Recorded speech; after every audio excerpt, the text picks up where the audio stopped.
Muli pong bumabati at nagpapasalamat ang Oferian Heritage Conservatory sa mga patuloy na sumusuporta sa ating channel. Sa mga new subscribers, welcome home to your heritage. Isang paalala para sa mga bagong tagapanood, panoorin nyo muna ang ating orientation video para alam nyo ang tamang sunod-sunod ng mga series. Kadalasan, ang katanungan at pagkalito ay nagmumula sa patalon-talon na panunood. Matatagpuan nyo ang link ng orientation video sa description sa ibaba lang po nitong video. Sa ating pagpapatuloy, babalangkasin natin ngayon ang doktrinang born again para palutangin ang katotohanan ng Biblia. Ang katotohanang aming ilalahad ay tinabunan ng doktrina mula sa mga Gentiles at tinangkilik naman ng mga sekta dito sa Pilipinas. Let us see how false doctrine will stand the truth. Nasusulat sa Biblia na huwag tayong mangangalunya sa ibang doktrina. Sinabihan ang mga Hebrews na napunta sa Roma na mag-ingat sa mga false doctrines. Matatagpuan sa Romans chapter 16, verse 17 hanggang 18. Now I urge you, brethren, keep your eye on those who cause dissensions and hindrances contrary to the teaching which you learned, and turn away from them. For such men are slaves, not of our Messiah Yahawashai, but of their own appetites and their smooth and flattering speech. They deceive the hearts of the unsuspecting. Hinihikayat ko kayo, mga kapatiran, bantayan nyo ang mga sumasalungat at humahadlang sa katuruan. Lumayo kayo sa kanila. Ang mga taong yan ay hindi lingkod ng ating Mesaya Yahawashai, kundi ng sarili nilang pagnanasa, at sa pamamagitan ng kanilang matatamis na pananalita, marami ang nalinlang. Hindi papayag ang OHC na magpatuloy ang ganyang mga gawain. Iisa-isahin naming ibunyag ang mga false doctrines. Isa na dito ang born-again doctrine.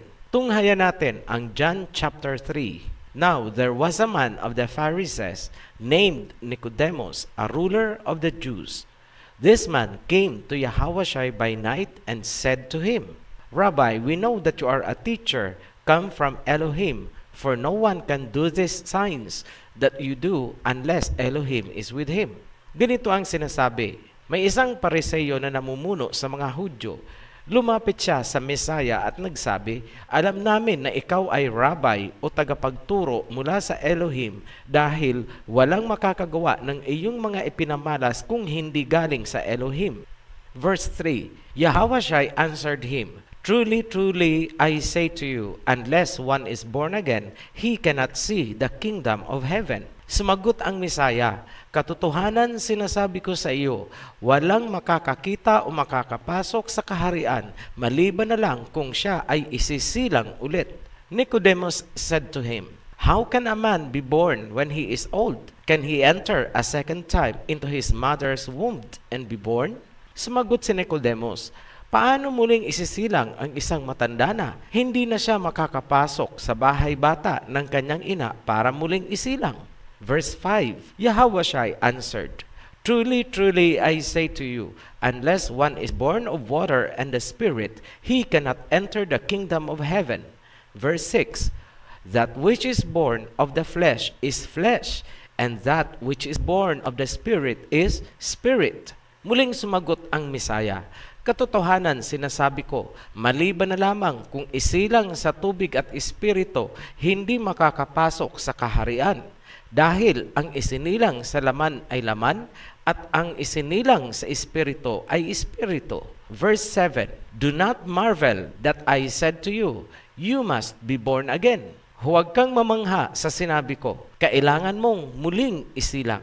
Verse 8, The wind blows where it wishes, and you hear its sound, but you do not know where it comes from or where it goes. So it is with everyone who is born of the Spirit. Ang hangin ay umiihip kung saan ito gusto. Naririnig mo pero hindi mo alam kung saan ito galing at saan ito pumunta. Ganon din ang sino mang isinilang na mag-uli sa Espiritu. Himayin na natin. Ito ang moment of truth. Bakit kailangang isilang ulit? Para makapasok sa kingdom of heaven. Yan ang sinasabi ng verse 3. Unless one is born again, he cannot see the kingdom of heaven. Ngayon, pansining mabuti, ginamit ng Misaya bilang analogy o halimbawa ang pagsilang. Kung susundan natin ang analogy na ginamit ng Misaya, ano ang event bago magkaroon ng isisilang?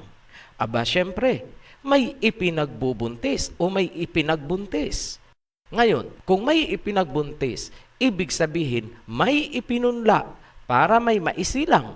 Yan ang hindi nauunawaan ng mga nagbabasa nitong analogy na ginamit ng Misaya, kaya naguguluhan sila.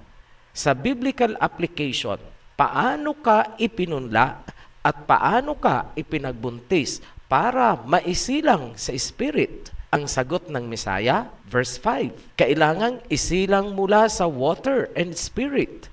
Ang tinutukoy dito ay baptism by water at baptism by Spirit.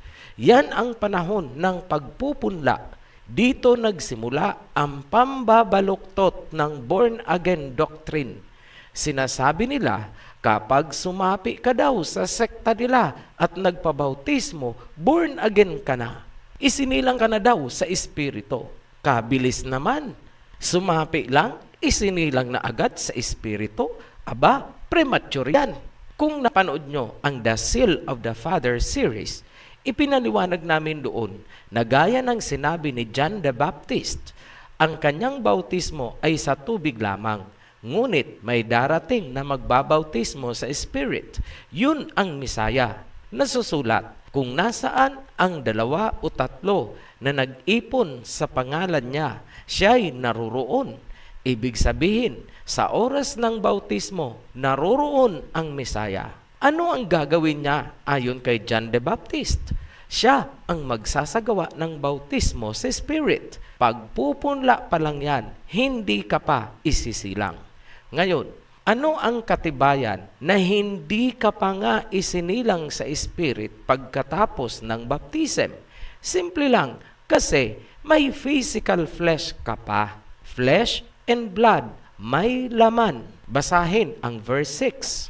That which is born of the flesh is flesh, and that which is born of the Spirit is spirit. Ano ang sinabi? Ang isinilang ng Spirit ay spirit. Ngayon, pagkatapos ng baptism, ikaw ba ay naging spirit being na? Hindi. Wala ka na bang flesh? May laman ka pa rin. Flesh and blood ka pa rin. Ibig sabihin, hindi ka pa isinisilang sa Spirit. Klarado. Kaya, itigil nyo na ang ipinangangalandakan yung born again na kayo. Dami ng alinlang sa doktrinang ito. Ituloy natin ang pagbabalangkas. Bakit kailangan nating maging spirit body kung nais nating makapasok sa kingdom of heaven? Sinagot yan ng mas malinaw sa 1 Corinthians chapter 15, verse 50. I tell you this, brothers, flesh and blood cannot inherit the kingdom of heaven, nor does the perishable inherit the imperishable. Malinaw. Kailangan mong maging spirit being dahil ang flesh and blood ay hindi makakapasok sa kaharian ng langit. At para hindi tayo malito, inilarawan ng Misaya kung ano ka after mong maging born again sa Spirit. Verse 8, the wind blows where it wishes, and you hear its sound, but you do not know where it comes from or where it goes. So it is with everyone who is born of the Spirit. Malinaw ang salita ng Misaya. Parang hangin ang mga naging born again sa Spirit. Maririnig mo, dumarating, pero hindi mo alam kung saan galing at saan pupunta. Ibig sabihin, ang isang born again in spirit ay invisible. Spirit, walang flesh, walang blood. Yan ang pinaka-hallmark o pinaka-palatandaan ng pagiging born again. No flesh, no blood. Dahil ang flesh and blood ay hindi makakapasok sa kaharian. Napakasimple lang, di ba?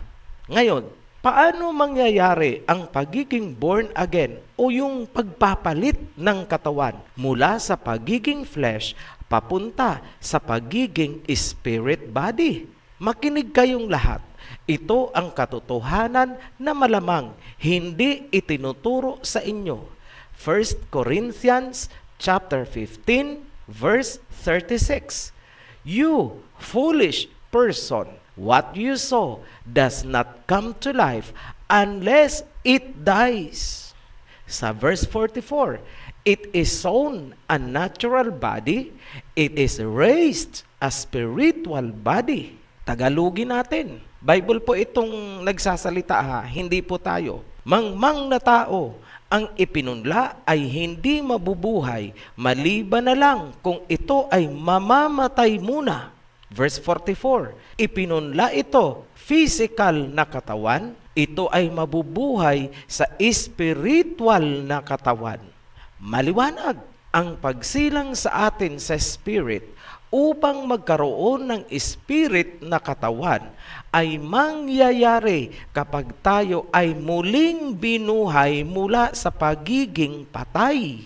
Mamamatay muna ang physical na katawan para ito ay maisilang sa espiritong pangangatawan. Resurrection po ang tinutukoy. Yan ang born again na sinasabi ng Misaya. Ibalik natin ang tanong. Bakit kailangan nating magkaroon ng spirit body? Dahil walang laman at dugo ang makakapasok sa kingdom. 1 Corinthians chapter 15 verse 50. Ganyan din ang sinabi ng Messiah sa John chapter 3 verse 3. Unless one is born again, he cannot see the kingdom of heaven. Ngayon, kailan ba ito mangyayari na pagiging born again o itong resurrection? 1 Corinthians chapter 15 verse 51 hanggang 52. Behold, I tell you a mystery. We shall not all sleep, but we shall all be changed. Verse 52, in a moment, in the twinkling of an eye, at the last trumpet, for the trumpet will sound, and the dead will be raised imperishable, and we shall be changed. Tagalogin natin, hindi lahat ay mamamatay. Ngunit, sa isang kisap mata, sa pagtunog ng huling trompeta, sabay sa resurrection o pagkakabuhay ng mga patay, ang mga buhay ay mapapalitan din ng spirit body. Sa muli, bakit kailangang maging spirit body? Para makapasok sa kingdom kung saan walang makakapasok na flesh and blood. Yan ang born again. Ngayon, mga tagapagturo ng huwad na born-again doctrine, makinig kayo. Dahil maraming Hebrew Shemites ang nalinlang dyan sa doktrinang gawa ng mga hintil sa kanluran, magtutuos tayo. Bakit nyo sinasabi sa mga tao na kapag sumapi sila sa inyo, sila ay born again na? Hindi nyo ba alam na ang gumawa ng doktrinang yan ay mga Japhetite Gentiles? Bakit hindi nyo sinuri bago nyo itinuro sa mga Hebrew Shemites, lalo pat mga Ophirians? Bakit hindi nyo kaya subukan ang simpleng workshop para patunayan ang doktrina na kapag sumapi sa inyo ay born in spirit na? Magpitikan kayo ng mga ilong at tenga nyo para malaman nyo na kayo ay flesh and blood pa sa makatuwid. Hindi pa kayo born in spirit. Tandaan, ang born in spirit ay spirit, gaya ng hangin, invisible. Ngayon, para sa mga members na naunawaan itong sinasabi namin, gumising kayo. Umalis kayo dyan sa anumang sekta na ganyan ang itinuturo sa inyo at ganyan ang doktrina. Malinaw at simple ang Biblia. Masyado na kayong nagpakalulong sa doktrina ng mga hintil. Tandaan, kayo ay mga Hebrew Shemites. Bakit kayo sunod-sunuran sa mga doktrina ng mga Japhetites, itong mga foreigners mula sa kanluran? Wala ba kayong sariling pag-iisip? Naparalisan na ba ang inyong mga intelihensya? Alam nyo ba kung bakit hindi umiiral ang inyong mga consciousness? Kasi ang tingin nyo sa kanila ay higit na mataas kaysa sa tingin ninyo sa inyong mga sarili. Tandaan nyo, Ophirian Hebrew kayo, isang Shemite. Bakit hahayaan nyong diktahan kayo nitong mga doktrina ng mga Gentiles o mga Hintil? Gumising. Sa muli, kami ay nagpapasalamat sa mga patuloy na sumusuporta sa Ophirian Heritage Channel. Para sa new subscribers, welcome home to our heritage. At para sa inyong lahat, be blessed. Shalom.